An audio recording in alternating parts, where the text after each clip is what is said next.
I'm going to start this video today with these flowers that are, I really thought that they were fake when I first got here. They were so firm, but they're real because now they're wilting. And it took me a whole week to notice that they are not fake. They're real. They're the tropical flowers from Costa Rica. So I guess that could be an analogy that it takes time to realize the truth of what is real and what is fake. So I'm gonna play a recording here that I just got this morning in deep meditation. I'm gonna do it. I'm gonna have the courage to speak it. As I'm here in Costa Rica, and I know the difference. I know the difference and the reasons and the memories of clarity of why my mother had her hand cupped over her mouth so many times in her life, so many times daily. My mom would cup her hand over her mouth, and when she let go, she'd have one finger out and her thumb out, and she'd wave her hand a little bit, and she'd be like, there's so many things I want to say right now. There's so many things I want to say, but I can't. Your father says it's not important anymore. Your father says it doesn't matter anymore. I can't speak it. I just can't. I can't right now. And I remember my father, the flashback of him saying, you made that agreement, Carol. Remember, cup your mouth, cup your mouth. You made that agreement a long time ago. You let Bet go a long time ago. Remember now, you agreed. You agreed for the sake of your son. And my mom would say, yeah, I know, Rob, I did. I made that agreement a long time ago. And which son was that? Because you made me do it twice. And she would make him say which son.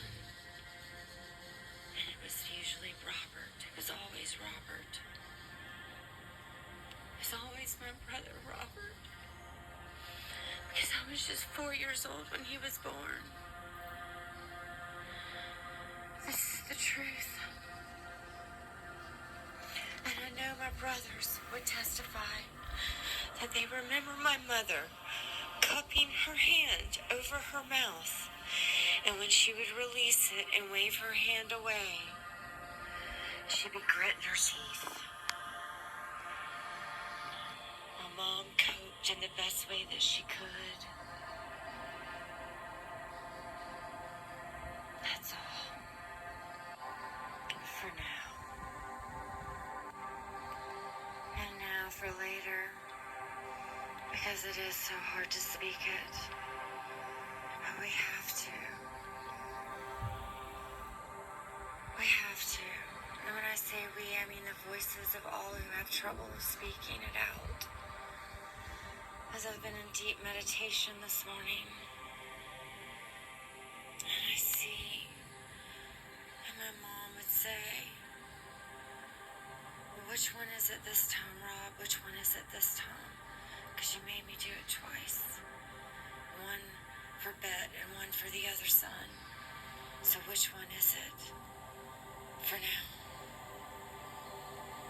Even though he'd say, you know which one it is, Carol. You know which one I'm talking about.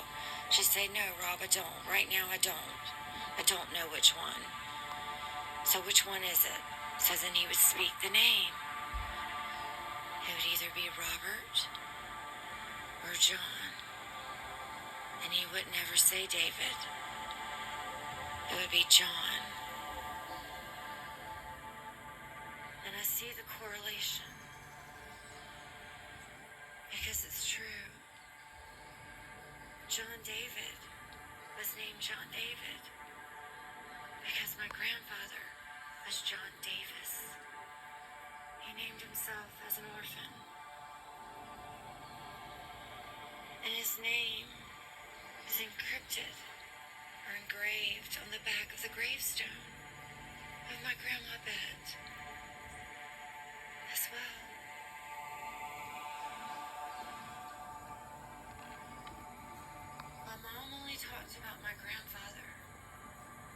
maybe a handful of times. And when I mentioned what happened, one time I inquired, did you talk to him before he died? And it's the look on her face. She said she did. And there's things I want to say, and they're the unspeakables. They are the unspeakables.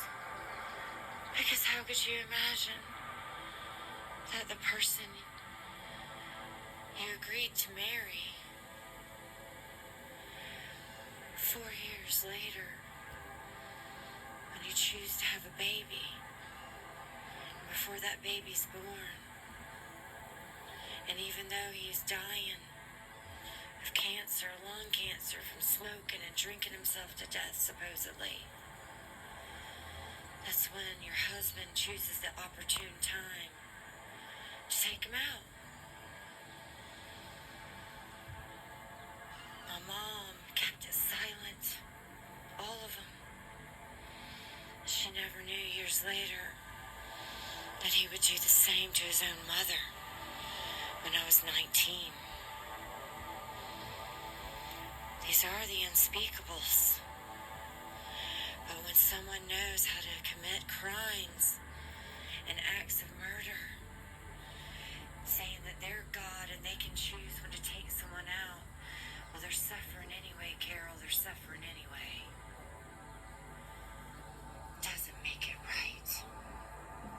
You don't play God when to take someone out because you think that they'll get some inheritance, because you think that they don't want to be a burden anymore, that the caretakers don't need to take care of them anymore, they need to move on to the next patient.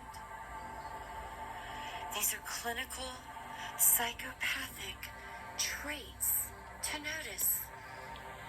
And this is why my father didn't want me to go and get my master's degree in clinical mental health counseling, because he knew that I had a genius IQ when I was little.